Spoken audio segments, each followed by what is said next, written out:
ସେମାନଙ୍କର ଉଚିତ। ଆସନ୍ତୁ ପଦେ ପ୍ରାର୍ଥନା କରିବା। ପ୍ରେମିକ ପିତା, ଧନ୍ୟବାଦ ଦଉଛୁ ଏକ ସ୍ଫୂର୍ତ୍ତିପୂର୍ଣ୍ଣ ପ୍ରଭାତ ପାଇଁ। ଯେଉଁ ପ୍ରଭାତ ଦେଖିବା ପାଇଁ ଆମମାନଙ୍କର ଯୋଗ୍ୟତା ନଥିଲା, କୌଣସି ଉତ୍ତମତା ନଥିଲା, କୌଣସି ଧାର୍ମିକତା ମଧ୍ୟ ନଥିଲା, କିନ୍ତୁ ଅନୁଗ୍ରହରେ ପ୍ରଭୁ ତୁମେ ଆମମାନଙ୍କୁ ଏଇ ମୁହୂର୍ତ୍ତ ନିଶ୍ୱାସ ଦେଇ ବଞ୍ଚେଇ ରଖିଛ କେବଳ ତୁମର ପୂଜା ପ୍ରଶଂସା କରିବା ପାଇଁ। ଆତ୍ମାଙ୍କ ଉପସ୍ଥିତିରେ ସର୍ବଦା ଆନନ୍ଦ କରୁ କରୁ ବାକ୍ୟଚର୍ଯ୍ୟାରେ ଦିନର ପ୍ରାରମ୍ଭରେ ପ୍ରଭୁ ନିଜ ନିଜକୁ ସମର୍ପଣ କରି ଆଜିର ଅଜଣା ପଥରେ ଯାତ୍ରା କରିବା ପାଇଁ ତୁମେ ଆଜି ଆମମାନଙ୍କ ସଙ୍ଗତରେ ଅଛ, ସହିତରେ ଅଛ। ବିଶ୍ୱାସରେ ଧନ୍ୟବାଦ ଦଉଛୁ। ସତ୍ୟର ଆତ୍ମାରେ ତୁମର ଉପାସନା କରିବା ସମୟରେ ପ୍ରିୟମାନଙ୍କର ଆରାଧନା ଦ୍ୱାରା ତୁମେ ଗୌରବ ପାଇଛ। ବାକ୍ୟ ପଠନ ଦ୍ୱାରା ତୁମର ଉପସ୍ଥିତିକୁ ଅନୁଭବ କରିବା ପାଇଁ ଦେଇଛ। ପରିଚାଳନା ଦ୍ୱାରା ପ୍ରତ୍ୟେକ ପ୍ରିୟ ଭାଇ ଭଉଣୀ ମାନଙ୍କୁ ଯେ ଉଦ୍ଯୋଗ ଜୀବନ ଦେଇଛ, ସେଥିପାଇଁ ମଧ୍ୟ ଧନ୍ୟବାଦ ଦିଏ। ପ୍ରଭୁ, ମୋ ପ୍ରିୟ ଅଯୋଗ୍ୟ ଏକ କନ୍ୟାକୁ ପ୍ରଭୁ ତୁମେ ମନୋନୀତ କରିଛ ତୁମର ପ୍ରିୟ ଦାସ ଦାସୀଙ୍କର ମଧ୍ୟ ଦେଇ। ପ୍ରଭୁ, ତୁମେ ସେମାନଙ୍କର ପ୍ରାର୍ଥନା ପ୍ରମାଣେ, ସେମାନଙ୍କ ଉଦ୍ଯୋଗ ପ୍ରମାଣେ ଆଜି ମୁଁ ତୁମର ଆତ୍ମାଙ୍କ ଉପସ୍ଥିତିରେ ଏହି ସ୍ଥାନରେ ପ୍ରଭୁ ତୁମର ବାକ୍ୟ ନେଇ ଆସିଛି। ମୁଁ କଣ ବାକ୍ୟ ଦେବି ପ୍ରଭୁ, ମୁଁ ନିଜେ ମଧ୍ୟ ଜାଣେ ନାହିଁ, କିନ୍ତୁ ଆତ୍ମା ସ୍ୱୟଂ ତୁମେ ଆଜି କଥା କୁହ, ମତେ କୁହ, ତୁମେ କହିବ, ମୁଁ ଶୁଣିବି। ମୋ ମୁଖ ଦେଇ ଯାହା କିଛି ତୁମେ ପ୍ରକାଶ କରିବ ତା ଆମେ ସମସ୍ତେ ଶୁଣିବା। ଏ ଅନୁଗ୍ରହ ତୁମେ ଦାନ କର। ଆରମ୍ଭରୁ ଶେଷ ପର୍ଯ୍ୟନ୍ତ ଆତ୍ମାଙ୍କ ଉପସ୍ଥିତିରେ କଢେଇ ନବୁଛ ବୋଲି ବିଶ୍ୱାସରେ ଧନ୍ୟବାଦ ଦେଇ ଅଯୋଗ୍ୟତାକୁ ସ୍ୱୀକାର କରୁ କରୁ ଏହି ସମସ୍ତ ପ୍ରାର୍ଥନା ତ୍ରାଣକର୍ତ୍ତା ପ୍ରଭୁ ଯୀଶୁ ଖ୍ରୀଷ୍ଟଙ୍କ ନାମରେ ମାଗୁଅଛୁ ପିତା, ଆମେନ୍। ଆମେନ୍। ସମସ୍ତଙ୍କୁ ପ୍ରେଜ୍ ଦ ଲର୍ଡ ଆଣ୍ଡ ଖ୍ରୀଷ୍ଟ ନମସ୍କାର ଜଣାଏ। ତାଙ୍କର ଉପାସନା କରିବା ପାଇଁ ଆତ୍ମାରେ ମଧ୍ୟ ଉପସ୍ଥିତ ଅଛୁ, ସତ୍ୟରେ ମଧ୍ୟ ଉପସ୍ଥିତ ଅଛୁ। ପ୍ରଭୁ ଆମ ସମସ୍ତଙ୍କୁ ଆଜିର ବିଶେଷ ଦିନର ଯାତ୍ରା ପଥରେ ଆମମାନଙ୍କୁ କଢାଇ ନିଅନ୍ତୁ। ଗତ ରାତ୍ରିରେ ଯେତେବେଳେ ମୁଁ ବାକ୍ୟ ଚର୍ଚ୍ଚା ସାରି ଯେତେବେଳେ ମୁଁ ରାତି 12ଟା ପର୍ଯ୍ୟନ୍ତ ପ୍ରଭୁଙ୍କ ପାଖରେ ପ୍ରାର୍ଥନା କରୁଥିଲି, ଆଉ ପ୍ରଭୁ ମତେ ବିଶେଷ ଏଇ ସମୟ ମାନଙ୍କରେ ପବିତ୍ର ଆତ୍ମାଙ୍କର ବିଷୟରେ କିଛି କହିବା ପାଇଁ ମତେ ଉତ୍ସାହିତ କରୁଥିଲେ। ଆଉ ପ୍ରକୃତରେ ପବିତ୍ର ଆତ୍ମା ଯଦି ଆମମାନଙ୍କର ମଧ୍ୟରେ ଉପସ୍ଥିତ ଅଛନ୍ତି, ତାହାର ନିଶ୍ଚୟତା ଆମମାନଙ୍କୁ ଜାଣିବାକୁ ହବ। ସେଥିପାଇଁ ବାକ୍ୟରୁ ଗୋଟିଏ ପଦ ମୁଁ ପଢିବି, ଯୌନ 14 ପର୍ବ ତାର 23 ପଦ। ଯୀଶୁ ତାଙ୍କୁ ଉତ୍ତର ଦେଲେ, ଯଦି କେହି ମତେ ପ୍ରେମ କରେ ତାହେଲେ ସେ ମୋର ବାକ୍ୟ ପାଳନ କରିବ, ପୁଣି ମୋହର ପିତା ତାହାକୁ ପ୍ରେମ କରିବେ, ଆଉ ଆମ୍ଭେମାନେ ତାହା ନିକଟକୁ ଆସି ତାହା ସହିତ ବାସ କରିବା। ପୁଣି ପଢୁଛି, ଯୀଶୁ ତାଙ୍କୁ ଉତ୍ତର ଦେଲେ, ଯଦି କେହି ମତେ ପ୍ରେମ କରେ ତାହେଲେ ସେ ମୋର ବାକ୍ୟ ପାଳନ କରିବ, ପୁଣି ମୋହର ପିତା ତାହାକୁ ପ୍ରେମ କରିବେ, ଆଉ ଆମ୍ଭେମାନେ ତାହା ନିକଟକୁ ଆସି ତାହା ସହିତ ବାସ କରିବା। ହାଲେଲୁୟା। ପ୍ରଭୁ ଏଇ ଦିନ ମାନଙ୍କରେ ଆତ୍ମାଙ୍କର ଉପସ୍ଥିତିରେ ଏଇ ଜୁମ୍ ଗୁଡିକ, ଗୁଗୁଲ ମିଟ, ଅନଲାଇନ ଅଫଲାଇନ ମାଧ୍ୟମରେ ଅନେକ ଅନେକ ଶିକ୍ଷା ଦଉଛନ୍ତି, କିନ୍ତୁ ଆତ୍ମାଙ୍କର ପବିତ୍ର ଆତ୍ମାଙ୍କର ଅଭିଷେକ ବା ପବିତ୍ର ଆତ୍ମାଙ୍କ ସହିତ ଦିନଚର୍ଯ୍ୟା ଆରମ୍ଭ କରିବା ପାଇଁ କେତୋଟି ମୁଖ୍ୟ ବିଷୟକୁ ଅତି ଗୌଣ ମନେ କରି ଅନେକ ସମୟରେ ପବିତ୍ର ଆତ୍ମାଙ୍କୁ ଏକ ଅଚିହ୍ନା ବ୍ୟକ୍ତି ଭାବରେ, ଅଜଣା ବ୍ୟକ୍ତି ଭାବରେ ଆମେ ତାଙ୍କୁ ଆହ୍ୱାନ କରୁ। କିନ୍ତୁ ସେ ଯେ ଆମମାନଙ୍କର ମଧ୍ୟରେ ଅଛନ୍ତି, ସହିତରେ ଅଛନ୍ତି, ଆମେ ସେ ପବିତ୍ର ଆତ୍ମାଙ୍କୁ ସବୁବେଳେ ବଡ ଗୌଣ ଦୃଷ୍ଟିରେ ଦେଖି ତାଙ୍କୁ ଆମେ ହେୟ ମନେ କରୁ। ସେମାନଙ୍କ ସହିତ ଅଛନ୍ତି, ସେଥିପାଇଁ ତାଙ୍କର ବାକ୍ୟ କହେ, ଯଦି କେହି ମତେ ପ୍ରେମ କରେ ତାହେଲେ ସେ ମୋର ବାକ୍ୟ ପାଳନ କରିବ, ପୁଣି ମୋର ପିତା ତାହାକୁ ପ୍ରେମ କରିବେ, ଆଉ ଆମ୍ଭେମାନେ କହିଲେ ପିତା, ପୁତ୍ର, ପୁଣି ପବିତ୍ର ଆତ୍ମା ଆମ୍ଭ ନିକଟକୁ ଆସି ଆମ୍ଭ ସହିତ ବାସ କରିବେ। ଆଜି ପର୍ଯ୍ୟନ୍ତ ଆମେ ପବିତ୍ର ଆତ୍ମାକୁ କେବଳ ଆହ୍ୱାନ କରି କରି ଚାଲିଛୁ, ଆସ ଆସ। ସେ ହୃଦୟରେ ଆମମାନଙ୍କ ସେ ନିଶ୍ଚିତ ନାହିଁ ବୋଲି ଆଉ ସେ ଗୋଟିଏ ବିଷୟ କହିଲେ, ମତେ ପ୍ରେମ କରୁଛ, ତେବେ ତ ତୁମେ ଜାଣିବା ଆବଶ୍ୟକ ଯେ ତୁମେ ଯଦି ମତେ ପ୍ରେମ କରୁଛ, ମୋର ବାକ୍ୟକୁ ପାଳନ କରୁଛ, ତେବେ ତ ମୁଁ ତୁମମାନଙ୍କ ସହିତ ଆମେମାନେ ତୁମମାନଙ୍କ ସହିତ ରହିଛୁ, ବାସ କରୁଛୁ, ତୁମ ଅନ୍ତରରେ ବାସ କରୁଛୁ। ଏହା କଣ ଆଜି ପର୍ଯ୍ୟନ୍ତ ତୁମାନେ ଉପଲବ୍ଧି କରିନ? ପବିତ୍ର ଆତ୍ମା କାର୍ଯ୍ୟରତ ମୋର ପ୍ରିୟ ମାନେ, ପବିତ୍ର ଆତ୍ମା କାର୍ଯ୍ୟରତ ଅଛନ୍ତି, ଷ୍ଟିଲ୍ ସେ କାର୍ଯ୍ୟରତ। ସେ ଚାହାନ୍ତି ଯେପରି ଆମେ ପ୍ରତ୍ୟେକେ ତାଙ୍କର ସେ କାର୍ଯ୍ୟ ଆଶ୍ଚର୍ଯ୍ୟ କାର୍ଯ୍ୟକୁ ଅନୁଭବ କରୁ। ଯଦି ପ୍ରକୃତ ଅର୍ଥରେ ଅନୁଭବ କରୁନୁ, ତେବେ ସେଇଭଳି ଭାବରେ ଆମ ଜୀବନର ଶେଷ ସନ୍ଧ୍ୟା ପର୍ଯ୍ୟନ୍ତ ତାଙ୍କୁ କେବଳ ଆହ୍ୱାନ କରି ଚାଲିଥିବା, ଆସ ଆସ ବୋଲି ଡାକି ଚାଲିଥିବା, କେତେ ଦୁଃଖ ସେ ପାଉଥିବେ। ମୋ ଠାରେ ବିଶ୍ୱାସ କରୁଛନ୍ତି, ମୋ ବାକ୍ୟକୁ ପ୍ରେମ କରୁଛନ୍ତି, ମୋ ସହଭାଗିତା ମଧ୍ୟରେ ଅଛନ୍ତି, ତଥାପି ସେମାନେ ଅନୁଭବ କରିପାରୁନାହାନ୍ତି ଯେ ମୁଁ ତାଙ୍କର ଅନ୍ତରରେ ବାସ କରୁଛି ବୋଲି। ଦୁଃଖ କରନ୍ତି ମୋର ପ୍ରିୟମାନେ। ବହୁତ ପ୍ରଭୁଙ୍କର ଜଣେ ମହାନ ଦାସ, ସେ ଯାଇଥିଲେ ଯେତେବେଳେ ଇସ୍ରାଏଲକୁ ଯାଇଥିଲେ, ସେଇ ଦେଶରେ ଭ୍ରମଣ କରୁ କରୁ କିଛି ବିଷୟ ସେ ଦେଖୁଥିଲେ। ତାଙ୍କର ପଥ ଯିହୁଦୀୟ ଜଣେ ପଥ ପ୍ରଦର୍ଶକ ତାଙ୍କୁ ଦେଖଉଥିଲା, ଆଉ ସେ ତାଙ୍କୁ ସ୍ମରଣ କରାଇଯାଉଥିଲା 1967 ମସିହାର ସେଇ ଯୁଦ୍ଧକାଳୀନ ପରିସ୍ଥିତି, ଯୋଉ 6 ଦିନିଆ ଯୁଦ୍ଧ ହେଇଥିଲା। ମୋର ମନ ପଡୁଛି, ମୁଁ ସେଥିରୁ ବହୁତ ସାନ ହେଇଥିଲି। ପରବର୍ତ୍ତୀ ସମୟରେ ଆମେ ଶୁଣିଲୁ, ଆମମାନଙ୍କର ଏଠି ପ୍ରିୟ ବଡ ଭାଇ ମାନେ ଅଛନ୍ତି, ଜ୍ଞାନୀ ଭାଇ ମାନେ ଅଛନ୍ତି, ସେମାନେ ମଧ୍ୟ ଶୁଣିଥିବେ ଘମାଘୋଟ ଯୁଦ୍ଧ। ଇସ୍ରାଏଲ ଗୋଟିଏ ଛୋଟ କିନ୍ତୁ ଈଶ୍ୱରଙ୍କର ଅଭିମତ ଅନୁଯାୟୀ ସେ ଏତେ ଶକ୍ତିଯୁକ୍ତ ହେଇଥିଲା, ଏତେ ପାୱାରଫୁଲ ହେଇଥିଲା, ତାଠାରୁ ବଳବାନ କଣ୍ଟ୍ରି ମାନଙ୍କୁ ସେ ହରେଇ ଆଉ ସେ ପ୍ରମାଣିତ କରିଥିଲା, ଇମାନୁଏଲ ନିଶ୍ଚୟ ଈଶ୍ୱର ଆମମାନଙ୍କର ସହିତ ଅଛନ୍ତି। ସେ ମସିହ ଆମମାନଙ୍କ ସହିତ ସେ ରହିଛନ୍ତି। ଯଦି ନଥାନ୍ତୁ ହୁଏତ ଆମେ ସେ ଯୁଦ୍ଧରେ ବିଜୟୀ ହେଇପାରି ନଥାନ୍ତୁ। ଏହା ଆମମାନଙ୍କୁ ଅତି ସ୍ପଷ୍ଟ ଭାବରେ ଅନୁଭବ କରିବା ପାଇଁ ଯେ ଆମେ ବାଇବଲର ମୁଖ୍ୟ ବିଷୟ ଗୁଡିକ ଯେତେବେଳେ ଚିନ୍ତା କରୁଛୁ, ଏଇ ଦିନ ମାନଙ୍କରେ ଆଲୋଚନା କରୁଛୁ, ଅନେକ ବିଷୟ ଶୁଣୁଛୁ, ଶିଖୁଛୁ ମଧ୍ୟ, ଅନ୍ୟମାନଙ୍କର ସେ ପ୍ରେରଣା ଦ୍ଵାରା ଆମେ ଚାଳିତ ହେବା ପାଇଁ ଅନେକ ସମୟରେ ଆମେ ଉତ୍ସାହିତ ମଧ୍ୟ ହଉଛୁ। କିନ୍ତୁ ପରବର୍ତ୍ତୀ ସମୟରେ ସେଇ ବାଟ ପାଖରେ ପଡିଥିବା ପଥୁରିଆ କଣ୍ଟା ବୁଦାରେ ପଡୁଥିବା ସେ ବୀଜ ଗୁଡିକର ଅବସ୍ଥା ପରି ଆମମାନଙ୍କର ଜୀବନ ହେଇଯାଏ। ମୋର ପ୍ରିୟ ମାନେ, ଯେତେବେଳେ ଆମେ ବ୍ୟାକୁଳ ହେଇଯାଉ, ଇଚ୍ଛା କରୁ ଯେ ପ୍ରଭୁ ଏଇଭଳି ମୋ ସାଙ୍ଗରେ ଏକ ଯୋଗାଯୋଗ ରଖନ୍ତି କି, ଯେଉଁଥିପାଇଁ ମୁଁ ତାଙ୍କୁ ଶୁଣିପାରିବି, ଆଖିରେ ତାଙ୍କୁ ଦେଖିପାରିବି, ମନରେ ତାଙ୍କୁ ଅନୁଭବ କରିବି। ସେତେବେଳେ ପ୍ରଭୁ ତାଙ୍କର ବାକ୍ୟ ମଧ୍ୟ ଦେଇ କହୁଛନ୍ତି ସେ ଆମମାନଙ୍କର ଅନ୍ତର ମଧ୍ୟରେ ବାସ କରିବେ। ଯୋଉନ 14 ପର୍ବ 17 ପଦ ଯଦି ଆମେ ପାଠ କରୁ, ସେ ତାଙ୍କର ଆତ୍ମା ଗୁଡିକର ଯତ୍ନ ନେବା ପାଇଁ ସେ ଆତ୍ମା ଆମମାନଙ୍କ ମଧ୍ୟରେ ବାସ କରିବା ପାଇଁ ପୂର୍ବ କାଳରେ ଆମେ ଦେଖିଛୁ। ଯେତେବେଳେ ଆମେ ଶୁଣୁଛୁ ତାଙ୍କର ଉପସ୍ଥିତି ସେ ପ୍ରସ୍ତର ଫଳକ ଉପରେ ଥିଲା, ତାଙ୍କ ଉପସ୍ଥିତି ସେ ଅଗ୍ନିସ୍ତମ୍ଭ ଉପରେ ଥିଲା, ତାଙ୍କର କ୍ଷୁଦ୍ର ରବ, ଅତି କ୍ଷୀଣ ରବ ମଧ୍ୟ ତାଙ୍କର ଭକ୍ତ ଭବିଷ୍ୟତ ବକ୍ତା ମାନଙ୍କୁ ଶୁଣିବା ପାଇଁ ଦଉଥିଲେ। ତାଙ୍କର ଉପସ୍ଥିତିର ସେ ଆନନ୍ଦକୁ ସେମାନେ ଅନୁଭବ କରୁଥିଲେ। ଆଉ ସେ ଆମେ ଭାବୁଛୁ ପବିତ୍ର ଆତ୍ମା କେବେ ଆସିବେ, ଆଉ ଥରେ ଆସିବେ, ଆଉ ମୋ ନିକଟକୁ ଆସିବେ, ମୁଁ ଯଦି ଡାକିବି। ମୋର ପ୍ରିୟ ମାନେ, ପେଣ୍ଟିକଷ୍ଟ ପୂର୍ବରୁ ମଧ୍ୟ ପବିତ୍ର ଆତ୍ମା ଥିଲେ, ପେଣ୍ଟିକଷ୍ଟ ପରେ ମଧ୍ୟ ପବିତ୍ର ଆତ୍ମା ତାଙ୍କର ଉପସ୍ଥିତିକୁ ଆମମାନଙ୍କୁ ଯଦି ଏପର୍ଯ୍ୟନ୍ତ ଅନୁଭବ କରିବା ପାଇଁ ଦେଇନାହାନ୍ତି, ମୋର ପ୍ରିୟ ମାନେ, ଆମେ କୋଉ ଆତ୍ମା ନେଇ ଜଗତରେ ଯାତ୍ରା ପଥରେ ଆଗେଇ ଚାଲିଛୁ। ମୁଁ ନିଜକୁ ମୁଁ ଆତ୍ମ ସମୀକ୍ଷା କରେ। ଯେତେବେଳେ ଆମେ ଜିପ୍ତହଙ୍କ କଥା ଚିନ୍ତା କରୁ, ଯେତେବେଳେ ସେ ଜଣେ ଗୋଟେ ବେଶ୍ୟାର ପୁତ୍ର ଭାବରେ ତୁଚ୍ଛୀକୃତ ହେଇଥିଲେ, ପ୍ରଭୁଙ୍କର ଆତ୍ମା ତାଙ୍କ ଠାରେ ଉପସ୍ଥିତ ହେଲା। ପରବର୍ତ୍ତୀ ସମୟ ଦେଖୁଛୁ ସେ କଣ କାର୍ଯ୍ୟ କଲେ।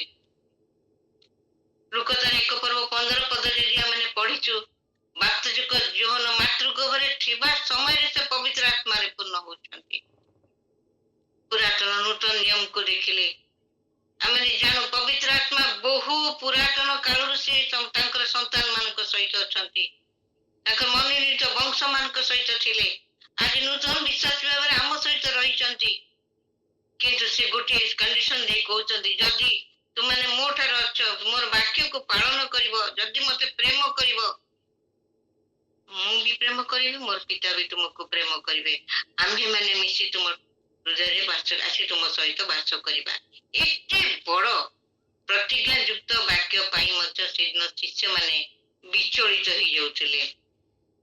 ଯେତେବେଳେ ତା ପୂର୍ବ ପର ଏଟାକୁ ଦେଖିବା, ଜନ 14 ପର୍ବର ଉଦ୍ବିଗ୍ନ ହଉଛନ୍ତି ଯୀଶୁଙ୍କର ଏଇ ସମସ୍ତ କଥା ଶୁଣି ସେମାନଙ୍କ ହୃଦୟ ବଡ ବିଚଳିତ ହେଇଯାଉଛି, ଅପ୍ରସ୍ତୁତ ହେଇଯାଉଛନ୍ତି। ତାଙ୍କ ଭିତରୁ ତାଙ୍କର ଶିଷ୍ୟ ଜିହୁଦା, ଇସ୍କରିୟୋତ ଜିହୁଦା ନୁହେଁ, ସେ ମଧ୍ୟ ସେ କହୁଛି ଯେ ପ୍ରଭୁ କଣ ହେଲା ଯେ ଆପଣ ଜଗତ ନିକଟରେ ଆପଣଙ୍କୁ ପ୍ରକାଶ ନ କରି ଆମମାନଙ୍କ ନିକଟରେ ପ୍ରକାଶ କରିବା ପାଇଁ ଯାଉଛନ୍ତି। ଯେତେବେଳେ ଯୀଶୁ ତାଙ୍କର ସ୍ୱୟଂକୁ, ନିଜ ସମୟକୁ, ସାମର୍ଥ୍ୟକୁ ଏଷ୍ଟାବ୍ଲିଶ କରୁଛନ୍ତି, ଜଣାଉଛନ୍ତି, ତଥାପି ସେମାନଙ୍କର ସେଇ କୋଶ୍ଚିନ୍ ପରି ଆଜି ମଧ୍ୟ ଆମମାନଙ୍କର ସେଇ କୋଶ୍ଚିନ୍, ପ୍ରକୃତରେ କଣ ପବିତ୍ର ଆତ୍ମା ଆମମାନଙ୍କ ମଧ୍ୟରେ ଅଛନ୍ତି? ପବିତ୍ର ଆତ୍ମା ଈଶ୍ୱରଙ୍କର ଏକମାତ୍ର ପୁତ୍ର ପ୍ରଭୁ ଯୀଶୁ ଖ୍ରୀଷ୍ଟଙ୍କର ଉପସ୍ଥିତି ଦ୍ୱାରା ହିଁ ଆମମାନଙ୍କୁ ଜଣେଇ ଦିଅନ୍ତି ସେ ଆମମାନଙ୍କ ସହିତ ଅଛନ୍ତି। Hallelujah, hallelujah. ତେଣୁ ପବିତ୍ର ଆତ୍ମା ମାଥିଉ 18 ପର୍ବ 20 ପଦରେ ସେ ଗୋଟେ ଦୃଢ ଭାବରେ କହିଲେ, ଏଇଟା ଆମମାନଙ୍କ ସମସ୍ତଙ୍କର ମୁଖସ୍ଥ ପଦ, ଯେଉଁ ସ୍ଥାନରେ ମୋ ନାମରେ 2 ବା 3 ଅଛନ୍ତି ମୁଁ ସେ ସ୍ଥାନରେ ଅଛି। ଆଜି ଆମେ ଡିଭାଇଜରେ ପ୍ରାୟ 53 ଅଛୁ। ଆମମାନଙ୍କର ମଧ୍ୟରେ ତାଙ୍କର ଉପସ୍ଥିତି ଅଛି ବୋଲି ଆମେ କେତେ ଜଣ ଅନୁଭବ କରୁଛୁ? ନା ଷ୍ଟିଲ୍ ଆମମାନଙ୍କୁ ତାଙ୍କୁ ଡାକିବାକୁ ପଡିବ। ଏଲିୟ ଯେପରି କହିଲେ, ଡାକ ଡାକ ତୁମ ଦେବତାଙ୍କୁ ଡାକ, ସେ ଶୋଇ ପଡିଥିବେ ପରା, ଢୁଳେଇ ପଡିଥିବେ ପରା, ଟିକେ ଡାକ ତାଙ୍କୁ, ଆହୁରି ଜୋରରେ ଡାକ। ମୋର ପ୍ରିୟ ମାନେ, କ୍ଷୀଣର ଦ୍ୱାରା ପ୍ରଭୁ ତାଙ୍କର ବାକ୍ୟ ମଧ୍ୟରେ ଆମମାନଙ୍କୁ ତାଙ୍କର ଉପସ୍ଥିତି ଜଣେଇବା ପାଇଁ ଚାହାନ୍ତି। ମୁଁ ତୁମମାନଙ୍କର ସହିତ ଅଛି, କାରଣ ତୁମେ ଯୋଉ ସ୍ଥାନରେ 2 ବା 3 ଅଛ, ମୋର ଉପସ୍ଥିତି ସେଇ ସ୍ଥାନରେ ଅଛି। ଆଜି ପର୍ଯ୍ୟନ୍ତ କଣ ତୁମେ ଏହା ବିଶ୍ୱାସ କରିପାରୁନ? ତାମାନେ ମତେ ବି ପ୍ରେମ କରୁନ, ମୋର ବାକ୍ୟକୁ ବି ପାଳନ କରିବାକୁ ଇଚ୍ଛା କରୁନ। ଯଥାକଥା ରୀତିରେ, ନୀତି ନିୟମ ଅନୁସାରେ ତୁମେ ଆସୁଛ, ଉପାସନା କରୁଛ, ଗାୟନ କରୁଛ, ଆରାଧନା କରୁଛ, ପ୍ରାର୍ଥନା କରୁଛ, ପୁଣି ଚାଲି ଯାଉଛ। ଯୀଶୁ ଖ୍ରୀଷ୍ଟ ପବିତ୍ର ଆତ୍ମାଙ୍କର ସମ୍ବନ୍ଧରେ 2ଟି ନାଁକୁ ସେ ମନୋନୀତ କଲେ। ଗୋଟିଏ ଅର୍ଥ କିନ୍ତୁ 2ଟି ନାମ ଦେଲେ। ଗୋଟିଏ ନାମ ଦେଲେ ସାହାଯ୍ୟକାରୀ ଆତ୍ମା, ଆଉ ଗୋଟେ ଦେଲେ ସତ୍ୟମୟ ଆତ୍ମା। ଯୋଉନ 15 ପର୍ବ 26 ପଦ ଯଦି ଆମେ ପଢିଛୁ, ସାହାଯ୍ୟକାରୀ ଆତ୍ମା ପୁଣି ସତ୍ୟମୟ ଆତ୍ମା। ଯୋଉ ସତ୍ୟମୟ ଆତ୍ମା ଯୀଶୁଙ୍କ ବିଷୟରେ ସାକ୍ଷ୍ୟ ଦେବ ଯେ ସେ କିଏ, କାହିଁକି, କଣ ପାଇଁ ଆସିଥିଲେ। ଯଦି ସେ ଏପର୍ଯ୍ୟନ୍ତ ଆମେ ଅବୁଝ ହେଇ ରହିଛୁ ମୋର ପ୍ରିୟ ମାନେ, ତେବେ ବିଶ୍ୱାସ ଭାବରେ ଆମ ହୃଦୟରେ ତାଙ୍କୁ କାର୍ଯ୍ୟ କରିବାକୁ ଅନୁମତି ଏପର୍ଯ୍ୟନ୍ତ ଦେଇନାହୁଁ। ସେ ଏପର୍ଯ୍ୟନ୍ତ ବିଶ୍ୱାସୀ ହୃଦୟରେ କାର୍ଯ୍ୟ କରୁଛନ୍ତି।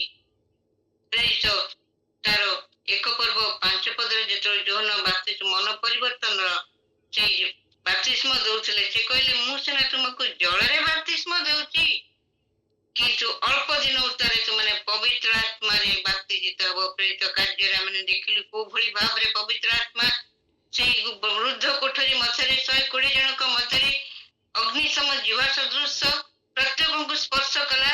ପ୍ରତ୍ୟେକ ଭିନ୍ନ ଭିନ୍ନ ଭାଷାରେ କଥା କହିବାକୁ ଲାଗିଲେ। ପୁଣି ପୃଥିବୀର ପ୍ରାନ୍ତରରୁ ଯୋଉ ଭିନ୍ନ ଭାଷାବାଦୀ ଲୋକମାନେ ସେ ସ୍ଥାନକୁ ଆସୁଥିଲେ, ଏକ ପର୍ବର ସମୟ ছিল, ସେମାନେ ନିଜେ ନିଜେ ଶୁଣି ପାରୁଛନ୍ତି ଇଏ କୋଉ ଭାଷାରେ କହୁଛନ୍ତି, ତ ମୋ ଭାଷାରେ। ଇଏ ମାଲ୍ୟ ଲୋକ କହୁଛି ଏଟା ତ ମୋ ଭାଷା, ସିଏ କହୁଛି ପାରସ୍ୟ, ଏଟା ତ ମୋ ଭାଷା। ମୋର ପ୍ରିୟ ମାନେ, ଆତ୍ମାଙ୍କର ଉପସ୍ଥିତି କେବଳ ସେଇ 120 ଉପରେ ସୀମିତ ରହିଲା ନାହିଁ। ଆଜି ମଧ୍ୟ ସେ ତାଙ୍କର ପବିତ୍ର ଆତ୍ମାଙ୍କୁ ଢାଳି ଦେଇଛନ୍ତି। ଯୋଉମାନେ ସତ୍ୟରେ ଆତ୍ମାରେ ତାଙ୍କର ଆରାଧନା କରନ୍ତି, ଯୋଉମାନେ ତାଙ୍କୁ ପ୍ରେମ କରନ୍ତି, ଯୋଉମାନେ ତାଙ୍କର ବାକ୍ୟ ପାଳନ କରନ୍ତି, ସେ ମିଳିତ ସେଇ ସହଭାଗିତା ମଧ୍ୟରେ, ପିତା ପୁତ୍ରଙ୍କ ସହଭାଗିତା ମଧ୍ୟରେ, ତାଙ୍କର ସହଯୋଗରେ ସେ ଆମମାନଙ୍କର ମଧ୍ୟରେ ବାସ କରନ୍ତି। ହାଲେଲୁୟା। ତେଣୁ ପବିତ୍ର ଆତ୍ମା ଆଗାମୀ ବିଶ୍ୱର ବଇନା ସଦୃଶ ହିଁ ଆମ ସମ୍ମୁଖରେ ଅଛନ୍ତି। ମଧ୍ୟ ବାକ୍ୟ ପଢୁଛୁ, ବାକ୍ୟକୁ ଟିକି ନିକି ତନଖି କରିକି ଆମେ ଅନୁସନ୍ଧାନ କରୁ, ଅନ୍ୱେଷଣ କରୁ। ସେତେବେଳେ ସେଇ ଅଗ୍ନି ରୂପରେ ଆଉ କ୍ଷୀଣ ରଙ୍ଗ ରୂପରେ ବିଭିନ୍ନ ଭାବରେ ସେଇ ସମୟରେ ସେମାନଙ୍କର ଅନୁଭୂତିକୁ ଆଜି ଆମେ ମଧ୍ୟ ସେ ଅନୁଭୂତିକୁ ପ୍ରକାଶ କରିପାରୁ। ଯେତେବେଳେ ରାତି 12ଟା ସମୟରେ ମୁଁ ବସିଥିଲି, ମୁଁ କହିଲି ପ୍ରଭୁ ମତେ କଥା କୁହ। ବହୁତ ବାକ୍ୟ, ପ୍ରାୟ 100ଠୁ ଉର୍ଦ୍ଧ୍ୱ ବାକ୍ୟ ମୋ ମୁଖରୁ ତୁମେ ଉଦ୍ଗାର କରି ସାରିଛ। ପ୍ରଭୁ ତୁମର କଣ ଅଭିମତ? ମୋର ଆତ୍ମାକୁ ମୁଁ ନିଜେ ପଚାରୁଥିଲି। ପ୍ରଭୁ ତୁମର ଆତ୍ମା ପ୍ରମାଣରେ ମୋର ଆରାଧନା, ଉପାସନା, ସହଭାଗିତା ତୁମ ଦୃଷ୍ଟିରେ ସୃଷ୍ଟିଜନକ ତ? ତୁମେ ସନ୍ତୁଷ୍ଟ ହଉଛ ତ?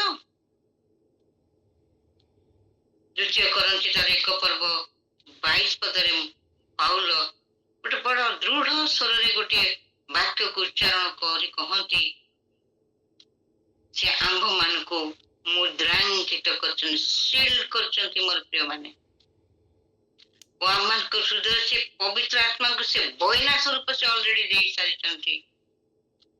ତାଙ୍କ ନାମରେ ଖ୍ୟାତ ପ୍ରତ୍ୟେକଙ୍କୁ, ତାଙ୍କ ନାମରେ ବିଶ୍ୱାସକାରୀ ପ୍ରତ୍ୟେକଙ୍କୁ ସେ ତାଙ୍କର ସେ ବଇନା ସ୍ୱରୂପ ପବିତ୍ର ଆତ୍ମାଙ୍କୁ ସେ ଦାନ କରିଛନ୍ତି। ଅର୍ଥାତ୍ ଖ୍ରୀଷ୍ଟଙ୍କୁ ଆମ ଜୀବନରେ ସେ ସ୍ଥାପିତ କରିଥିବାରୁ ଆମେ ସାହସର ସହିତ, ଦୃଢତାର ସହିତ ଆମେ ପବିତ୍ର ଆତ୍ମାରେ ତାଙ୍କର ବାକ୍ୟ ପ୍ରତି ମନୋଯୋଗୀ ହଉଛୁ, ତାଙ୍କୁ ପ୍ରେମ କରିବାକୁ ଶିଖୁଛୁ, ଆଉ ତାଙ୍କୁ ହୃଦୟରେ ଧାରଣ କରି ଯାତ୍ରା କରିବା ପାଇଁ, ଶିଖିବା ପାଇଁ ଆମେ ପ୍ରାଣପଣ କରୁଛୁ। ଆମର ଦୌଡ଼ ନିଶ୍ଚିତ ରହିଛି, କିନ୍ତୁ ସେ ଦୌଡ଼ ବ୍ୟର୍ଥ ନୁହେଁ ତ? ବ୍ୟର୍ଥ ନୁହେଁ। ଅନେକ ସମୟରେ ପବିତ୍ର ଆତ୍ମା ଅନେକ ବିଷୟ ଆମକୁ ଜଣାନ୍ତି, ଅନେକ ବିଷୟ ଆମକୁ ସଚେତନ କରନ୍ତି, ଅନେକ ବିଷୟ ସେ ଜାଗ୍ରତ କରନ୍ତି। ମାତ୍ର ଏ ପାର୍ଥିବ ତମ୍ବୁର ସମସ୍ତ ଇନ୍ଦ୍ରିୟ ଗୁଡିକ ତାକୁ ଗ୍ରହଣ କରି କାର୍ଯ୍ୟକାରୀ କରିବାରେ ଅକ୍ଷମ ହେଇପଡେ। ମୋର ପ୍ରିୟମାନେ, ଅକ୍ଷମ ହେଇପଡେ। ସେଥିପାଇଁ ପ୍ରଥମ ଯୌନ 2 ପର୍ବ ତାର 26-27 ପଦ ଯଦି ଆମେ ଟିକେ ପାଠ କରୁ, ସେଟା ଲେଖା ହେଇଛି, ଭ୍ରାନ୍ତ ଶିକ୍ଷା ବିଚାର କରିବା ପାଇଁ ଯୋଉ ସମର୍ଥ ପବିତ୍ର ଆତ୍ମା ସେ ଅଭିଷେକ ପ୍ରାପ୍ତ ହୋଇଥିବାରୁ ଏହା ସମ୍ଭବ ଅଟେ। ଅନେକ ସମୟରେ ବିନୟ ଭାଇଙ୍କ ପାଇଁ ମୁଁ ପ୍ରଭୁଙ୍କୁ ଗୌରବ ଦିଏ। ଅନେକ ବିଷୟରେ ସେ ସଂଶୋଧନ କରନ୍ତି, ଅନେକ ବିଷୟରେ ଆମକୁ ଶିଖେଇ ଦିଅନ୍ତି, ଅନେକ ବିଷୟରେ ସେ ଆମକୁ ମାର୍ଜିତ କରନ୍ତି, ଅନେକ ବିଷୟରେ ସେ ଆମକୁ ଗୋଟିଏ କଣ୍ଡିସନକୁ ନେଇ ଆସନ୍ତି, ଗୋଟେ ପରିସ୍ଥିତିକୁ ନେଇ ଆସନ୍ତି, ଯୋଉ ଦ୍ୱାରା ଆମେ ଶୃଙ୍ଖଳିତ ଭାବରେ ଈଶ୍ୱରଙ୍କର ଉପାସନା କରିବା ପାଇଁ ଯେକୌଣସି ସ୍ଥାନରେ ସାହସର ସହିତ ଠିଆ ହେଇପାରୁ। ପ୍ରଭୁ ଏଇଭଳି ଆତ୍ମା ମାନଙ୍କର ନିକଟରେ ତାଙ୍କର ଆତ୍ମାକୁ ସ୍ଥାପନ କରିଛନ୍ତି, ଯୋଉମାନଙ୍କ ଦ୍ୱାରା ଆମକୁ ସମସ୍ତ ଉତ୍ତମ ଭ୍ରାନ୍ତ ଶିକ୍ଷା ଏସବୁରୁ ଆମେ ଯେମିତି ଜାଣିପାରିବା, ସେଥିପାଇଁ ସେ ଆମକୁ ପଥ ପ୍ରଦର୍ଶକ ଭାବେ ଆମମାନଙ୍କ ସମ୍ମୁଖରେ ସେମାନଙ୍କୁ ରଖିଛନ୍ତି। କେବଳ ବିନୟ ଭାଇଙ୍କ ପାଇଁ କହୁନି, ଅନେକ ଆମର ପ୍ରିୟ ଭାଇ ଭଉଣୀ ଜ୍ଞାନୀ ମାନେ ଅଛନ୍ତି, ଗୁଣୀ ମାନେ ଅଛନ୍ତି, ଅନେକ ବାଇବଲ ବିଶାରଦ ମାନେ ଅଛନ୍ତି, ଯୋଉମାନେ କି ପୁଙ୍ଖାନୁପୁଙ୍ଖ ଭାବେ ଆଦି ପୁସ୍ତକରୁ ପ୍ରକାଶିତ ପର୍ଯ୍ୟନ୍ତ ସମସ୍ତ ବିଷୟକୁ ତନଖି କରି ସେମାନେ ପ୍ରକାଶ କରୁଛନ୍ତି ଆମମାନଙ୍କ ନିକଟରେ। ସେମାନଙ୍କର ସେ ଶିକ୍ଷା ଦ୍ୱାରା, ଚେତନା ଦ୍ୱାରା ମୁଁ କଣ ଆଜି ଯୀଶୁଙ୍କୁ ପ୍ରେମ କରିଛି କି? ତାଙ୍କ ବାକ୍ୟକୁ ମୁଁ ପାଳନ କରିପାରିଛି କି? ଷ୍ଟିଲ୍ ସେ ନକ୍ କରୁଛନ୍ତି ମୋର ହୃଦୟ ଦ୍ୱାରରେ।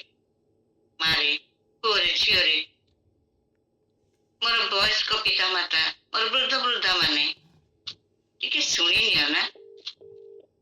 ମୁଁ ପୁରା କହୁଛି, ମୁଁ ଆସି ତୁମାନଙ୍କ ସହିତ, ମୁଁ ଆଉ ମୋ ପିତା, ଆମ୍ଭେ ମାନେ ମାତ୍ର ବହୁ ବଚନ, ଆମ୍ଭେ ମାନେ ତୁମ ସହିତ ବାସ କରିବା, ଆମ୍ଭେ ଆସି ତା ସହିତ ବାସ କରିବା, ଅର୍ଥାତ୍ ତାଙ୍କର ଭୟକାରୀ, ପ୍ରେମକାରୀ, ବାକ୍ୟ ପାଳନକାରୀ ମାନଙ୍କ ସହିତ ସେ ବାସ କରିବେ। ମୋର ପ୍ରିୟ ମାନେ, ଆଜି ପ୍ରାତଃ ସମୟରେ ଆତ୍ମଚିନ୍ତନ କରିବା, ଈଶ୍ୱରଙ୍କର ଆତ୍ମା ଆମ ମଧ୍ୟରେ ଆଜି ବାସ କରନ୍ତି କି? ସେ ଯେପରି ଆମମାନଙ୍କର ମଧ୍ୟରେ କାର୍ଯ୍ୟ କରିପାରିବେ, ଆମେ ତାଙ୍କୁ ଆହ୍ୱାନ କରିବା କି? ଆହ୍ୱାନ କରିବା କି? ଆଜି ପ୍ରାତଃ ସମୟରେ এই ପବିତ୍ର ଆତ୍ମାଙ୍କ ବିଷୟରେ 4ଟି ଅତି ଗୁରୁତ୍ୱପୂର୍ଣ୍ଣ ଶବ୍ଦ ଦ୍ୱାରା ଆଜି ଆତ୍ମସମୀକ୍ଷା କରୁ କରୁ ଆଜିର ଅଜଣା ପଥରେ, এই ନବମ ମାସର 29 ପଥର ଯାତ୍ରା ପଥରେ ଆମେ ଟିକେ ସ୍ମରଣ କରିବା, ଆଗେଇ ଯିବା, ପଡ଼ିବା ନେଇ, ଝୁଣ୍ଟିବା ନେଇ, କାରଣ ସେ ପ୍ରତିଜ୍ଞା କରିଛନ୍ତି ସେ ଆମ ସହିତ ବାସ କରିବେ। ପ୍ରଥମ ହଉଛି ପବିତ୍ର ଆତ୍ମାଙ୍କୁ ଆମେ ଧନ୍ୟବାଦ ଦଉ। এইଭଳି ଏକ ଶକ୍ତିଯୁକ୍ତ ଆତ୍ମା ଯିଏକି ପ୍ରତି ପ୍ରଭାତରେ आमनकर चिंता आमनकर स्वीकारोक्ति आमनकर प्रभु निकट निवेदन सब प्रार्थना को से शुणी नौचंती से भल शुणी पारंती आम हृदय आमर कथा को जानी पारे घोर अंधकार स्कंदद्वय मध्य से वास करबा समय से लुकायित भाव आम मध्य से वास कर से देखुचंती यार हृदय कौन अछि ये मुख द्वारा कौन स्वीकार करुची कौन मागुची मो आत्मा मोठार अच्छी मु धन्यवाद न दे कौन रही कि मोर प्रिय माने आमनक प्रथम कार्य होची आमनकर चिंता आमनक प्रथम पाद ए जगत रे पड़िबा समय रे आमे तांको धन्यवाद दो जे से आम सहित रहछंती हालेलुया से आम सहित रहछंती आ जे आम सहित रहछंती बोली आमे अनुभव करू मन रोटे अपूर्व शांति आसे आ ये विशृंखला जगत रे आत्मा जेतेबेले हमको तांकरी शांति रे भरी दियंती से शांति जगत दे पारे नहीं जो थिपई प्रथम करंती तार 14 पर्व 33 पद लिखा जाए आमन ईश्वर विशृंखला ईश्वर नुहंती से शांति रो ईश्वर अटंती शांति रो ईश्वर आमे धन्यवाद ये दिनचर्या को आरंभ करि चुकी से पवित्र आत्मा करे समस्त कार्य को नहीं की जदि करूँ आज से सुजोग मन को दिया जाइए तो काली सकाळे मो पाई आपण मन को पाई से सुजोग न आसी पारे पुणी डाकुथिबा पवित्र आत्मा आसो आसो आसो आसो मोर प्रिय माने पुनर्बार पवित्र आत्मा को आमे प्रातः समय कहबा कि प्रभु मु केमिति चलीबी जानिनी केमिति कथा कहबी मु कथा कहि जानेनी प्रभु केमिति सुनिबी ता मध्य मु जानेनी मो मार्ग सब मते नित्यांत जणाओ मु को पथरे गले तुमरो वाक्य अनुमोचित जीवन काटिबा द्वारा तुमर अस्तित्व को बा तुमर उपस्थिति को मु अनुभव करी जे तुमे मो सहित अछ प्रार्थना करूछु एठी अमेरिका रे मन अछि प्रार्थना करूछु एठी इंडिया पाकिस्तान खेल रे मन अछि प्रार्थना करूछु एठी जापान रे मन अछि कोठी फ्लोरिडा रे मन अछि मोर मनर गति एते अस्थिर जे पवित्र आत्मांकर जे पथ प्रदर्शक पवित्र आत्मांकर सत्यता सपक्ष रे साक्ष्य बहन करिबा पई तांकर साक्ष्य को निजस्व करिबा पई जे मो सहित अछंती ताको अनुमति न दे आमे यात्रा आरंभ करूछु कि आज आसंतु हमर मार्ग विषय ताको कहबा प्रभु तुम्हें जानिଛ मो मार्ग कौन मो मार्ग माछ मार्केट रे नहीं मो मार्ग न हो मोर मांस मार्केट रे मोर मार्ग से अमनकर मॉल मान करे न हो किंतु तुम्हें जो मार्ग मते देखैबो से मार्ग रे मते जीवा को सहायता करो जरे इच्छा अनुसार नहीं मात्र तुम इच्छा अनुसार तुमरो नियम अनुसार तुम्हें मोर मार्ग को कौन करो ना नियंत्रण करो ताले गोटे शक्ति आमनकर आसीबो गोटे अदृश्य शक्ति आमने फील कर परिबा जदि एही प्रकार भाबरे पवित्र आत्मा को सम्मानर सहित तांको समस्त विषय समर्पण करूछु तेबे निश्चित भाबरे प्रभु आमनको एक शक्ति प्रदान करिवे सेति पई जोन 14 रे कहले तुमक हृदय उद्विग्न न हो अनेक समय भयभीत हो जाउछु पारिपार्श्विक अवस्था सिचुएशन समस्त विषय देखिले किंतु प्रभु एठी तांको मार्ग रे चलेबा समय रे शांति दवा सहित से कहते विश्वास कर तांको मार्ग रे चलिबा समय रे से विश्वास दृढ़ बोध होबा दरकार जे प्रभु मो सहित रहछंती पवित्र आत्मा मो सहित रहछंती तेणु मु कोनोसी विपद को भय करिबे नै आपद को भय करिबे नै से अदृश्य शक्ति मते बलिष्ठ करिवो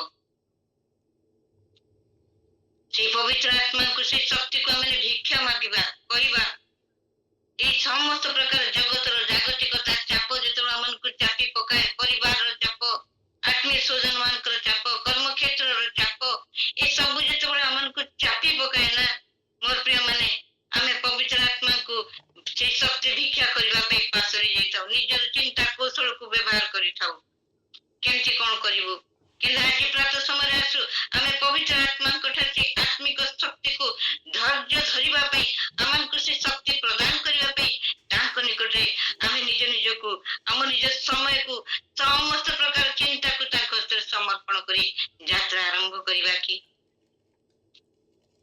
ଥରେ ଗୋଟିଏ ଗରିବ କୃଷକ ତା ବିଲରେ ବହୁତ କିଛି ସେ ବୁଣି ଦେଇଥିଲା, କିନ୍ତୁ ଯେତେବେଳେ ସେ ବୁଣି ଦେଲା, ସେ ପ୍ରଭାତରେ ସେ ବୁଣି ଯାଇଥିବା ସେ ବୀଜକୁ, ତାର ପରିସ୍ଥିତିକୁ, ତାର ସମସ୍ତ କାର୍ଯ୍ୟକୁ ନିରୀକ୍ଷା କରିବା ସମୟରେ ସେ ଘରୁ ଯେତେବେଳେ ବାହାରୁଛି, ସେ ଗୋଟିଏ ଛୋଟ ପ୍ରାର୍ଥନା କରୁଛି। କଣ ଜାଣିଛନ୍ତି? ପ୍ରଭୁ, ମୁଁ ଯୋଉ ପରିଶ୍ରମ କରିଛି ନା, ସେ ପରିଶ୍ରମ ଉପରେ ତୁମେ ଯେ ଆଶୀର୍ବାଦ କରିବ ମୁଁ ଜାଣେ, କାରଣ ତୁମେ ମୋ ସହିତରେ ଥିଲ, ଅଛ, ରହିବ, ଯୋଉ ପ୍ରତିଜ୍ଞା ଦେଇଛ ସେଥିପାଇଁ ମୁଁ ଧନ୍ୟବାଦ ଦଉଛି। ପବିତ୍ର ଆତ୍ମାଙ୍କୁ ଧନ୍ୟବାଦ ଦେବା ଦ୍ୱାରା ଆମର ଆତ୍ମିକ ଚକ୍ଷୁର ସେ ପବିତ୍ର ଆତ୍ମା ମତେ ତାଙ୍କର ସେଇ ଆତ୍ମିକ ସତ୍ୟତାକୁ ଦେଖିବା ପାଇଁ, ମୋ ଚକ୍ଷୁକୁ ସେ ଉନ୍ମୁକ୍ତ କରିବା ପାଇଁ ପ୍ରସ୍ତୁତ ଅଟନ୍ତି। ମୁଁ ତାଙ୍କୁ ସେଥିପାଇଁ ରାଉ କରିବି କି ମୋର ଚକ୍ଷୁ ଆଜି କଣ ଦେଖୁଛି, କୋଉ ବିଷୟ ଦେଖୁଛି, ଜଗତ ଜାଗତିକତା ବିଷୟ ଦେଖୁଛି ନା ନାଇଁ ମୋ ବିଷୟକୁ ସେ ଅନୁସନ୍ଧାନ କରୁଛି। ଯେତେବେଳେ ଚକ୍ଷୁ ଆମେ ଉନ୍ମୁକ୍ତ ହବାର ଦେଖୁ, ଆମଙ୍କର ଆତ୍ମିକ ସତ୍ୟତା ଜଣେଇବା ପାଇଁ ମଧ୍ୟ ତାଙ୍କଠାରେ ଆମେ ଦାବି କରୁ। ପ୍ରଭୁ, ସେ ସତ୍ୟତା କଣ? ଯୋଉ ଚକ୍ଷୁ ଯାହା ଦେଖୁଛି ସେଟା କେତେ ଦୂର ମୋ ପାଇଁ ପ୍ରଯୁଜ୍ୟ, କେତେ ଦୂର ମୋ ପାଇଁ ଆବଶ୍ୟକତା ରହିଛି। ପବିତ୍ର ଆତ୍ମା, ଥରେ ଗୋଟେ ଝିଅଟି ବହୁତ ବିଦେଶରେ ଗୋଟେ ବହୁତ ବଡ ଚାକିରି ପାଇଲା, ଆଉ ସେ ଚାକିରି ଯିବା ପାଇଁ ସେ ବହୁତ ଉତ୍ସାହ ସହିତ ନିଜର ବ୍ୟାଗ ସବୁ ରେଡି କଲା, ଫ୍ଲାଇଟର ଟିକେଟ ମଧ୍ୟ ସେ କଲା। ଆଉ ଯେତେବେଳେ ହଠାତ୍ କିଭଳି ଭାବରେ ତା ପାଖକୁ ସେ ସମ୍ବାଦ ଆସିଲା ଜଣା ନାହିଁ, ସେ କିନ୍ତୁ ପ୍ରାର୍ଥନା କରୁଥିଲା, ପ୍ରଭୁ ତୁମର ଇଚ୍ଛାରେ ମତେ ସେ ସ୍ଥାନକୁ ନିଅ, ଏତେ ବଡ କମ୍ପାନୀରେ ମୁଁ ଜବ କରିବା ପାଇଁ ଯାଉଛି, ଅନେକ ଅର୍ଥର ସେଠି ଉତ୍ସାହ ରହିଛି, କିନ୍ତୁ ତୁମେ ଜଣାଅ। ପରବର୍ତ୍ତୀ ସମୟରେ ଯେତେବେଳେ ତାର ଚକ୍ଷୁ ଉନ୍ମୁକ୍ତ ହେଲା, ସେ ଦେଖୁଛି ଯେ ସେ କମ୍ପାନୀର କୌଣସି ସ୍ଥିତି ନାହିଁ, ଅବସ୍ଥିତି ନାହିଁ, କିନ୍ତୁ ତାକୁ ଡକାଇଛି ସେଇ ସ୍ଥାନରେ। ସେ ଝିଅଟିର ଚକ୍ଷୁ ଉନ୍ମୁକ୍ତ ହେଲା, ପବିତ୍ର ଆତ୍ମା ତା ଚକ୍ଷୁକୁ ଉନ୍ମୁକ୍ତ କରିଦେଲେ, କହିଲେ ମାରେ ତୁ ବାହାରିଛୁ ନା, ଦେଖ ସେଇ ସ୍ଥାନର ଅବସ୍ଥିତି କଣ ଅଛି। ପରବର୍ତ୍ତୀ ସମୟରେ ସେ ଝିଅ ସବୁ କିଛିକୁ ତ୍ୟାଗ କରି ଗୋଟେ ସେବା ସଂସ୍ଥାର ମୁଖ୍ୟ କାର୍ଯ୍ୟାଳୟରେ ତା ଜୀବନକୁ ଅତିବାହିତ କରିବା ପାଇଁ ପ୍ରଭୁ ପବିତ୍ର ଆତ୍ମାକୁ ନିଜ ହୃଦୟରେ ସ୍ଥାନ ଦେଇ ସେ ଅଗ୍ରସର ହେଲା, ଆଉ ସେଇ କାର୍ଯ୍ୟରେ ସେ ସଫଳତା ମଧ୍ୟ ପାଇଲା। ମୋର ପ୍ରିୟମାନେ, ଅନେକ ସମୟରେ ଆମମାନଙ୍କ ଦୃଷ୍ଟିକୋଣ ଯୋଉଟା ମିଥ୍ୟା, ଯୋଉଟା ଠିକ ନୁହେଁ, ଆତ୍ମାଙ୍କ ସହାୟତାରେ ସେ ବିଷୟକୁ ପ୍ରଭୁ ଜଣେଇ ଦିଅନ୍ତି। କେମିତି ଜଣାଉଛନ୍ତି? ମୁଁ ଆପଣମାନେ ପ୍ରେମ କରୁଛୁ କି? ମୁଁ ଆଉ ଆପଣମାନେ ତାଙ୍କର ବାକ୍ୟ ପ୍ରମାଣେ ଜୀବନ କାଟୁଛି କି? ତାଙ୍କ ବାକ୍ୟକୁ ପାଳନ କରୁଛି କି? ଯାହା ସେ ଅନେକଙ୍କ ନିକଟରେ ପ୍ରକାଶ କରିନଥିଲେ, ତେଣୁ ଶିଷ୍ୟମାନଙ୍କ ନିକଟରେ ପ୍ରକାଶ କଲା ବେଳକୁ ଶିଷ୍ୟମାନେ କହୁଛନ୍ତି, ଆପଣ ଜଗତ ନିକଟରେ ପ୍ରକାଶ ନ କରି ଆମ ନିକଟରେ ପ୍ରକାଶ କରି କଣ ଲାଭ? ମୋର ପ୍ରିୟମାନେ, ଆଜି ମଧ୍ୟ ଆମେ ସେଇଭଳି ଭାବେ ଆଚରଣ କରୁଛୁ। ପବିତ୍ର ଆତ୍ମା ତୁମେ ଆସ, ମୋର ଯାହା ଦରକାର ମତେ ଝୋଲିରେ ଭର୍ତ୍ତି କରିକି ଦେଇଦିଅ, ଆଜି ଦିନର ସବୁ ଆବଶ୍ୟକତାକୁ ପୂର୍ଣ୍ଣ କରିଦିଅ। ମୁଁ ତାପରେ କହିବି ଥ୍ୟାଙ୍କ ୟୁ। ନାଇଁ ପ୍ରିୟମାନେ, ପ୍ରଭାତରେ ପବିତ୍ର ଆତ୍ମାଙ୍କ ସହିତ ଦିନର ଚର୍ଚ୍ଚାକୁ ଆରମ୍ଭ କରିବା ସମୟରେ এই 4ଟି ମୁଖ୍ୟ ବିଷୟକୁ ଆମେ ମନେ ରଖିବା। ତଦ୍ୱାରା ଆତ୍ମା ଯେ ଆମ ସହିତ ଜୀବନର ଶେଷ ସନ୍ଧ୍ୟା ପର୍ଯ୍ୟନ୍ତ ରହି ଆମମାନଙ୍କୁ ତାଙ୍କ ଗାଇଡେନ୍ସରେ ପଢେଇ ନେବେ, ଆଉ ଆମମାନଙ୍କୁ ତାଙ୍କର ସେ ସିଓନ ପଥର ଯାତ୍ରୀରେ ଆମମାନଙ୍କୁ ସେଇ ମାର୍ଗ ସେ ଦେଖେଇବେ, ଯୋଉ ଡେଷ୍ଟିନି ଅଛି ସ୍ୱର୍ଗ ରାଜ୍ୟ, ଅନନ୍ତକାଳୀନ ରାଜ୍ୟ। ପ୍ରଭୁ ଆମ ସମସ୍ତ ଅଳ୍ପ ଅଂଶ ଉପରେ ଆଶୀର୍ବାଦ କରନ୍ତୁ। Thank you very much. God bless you all. Amen. Amen. Amen.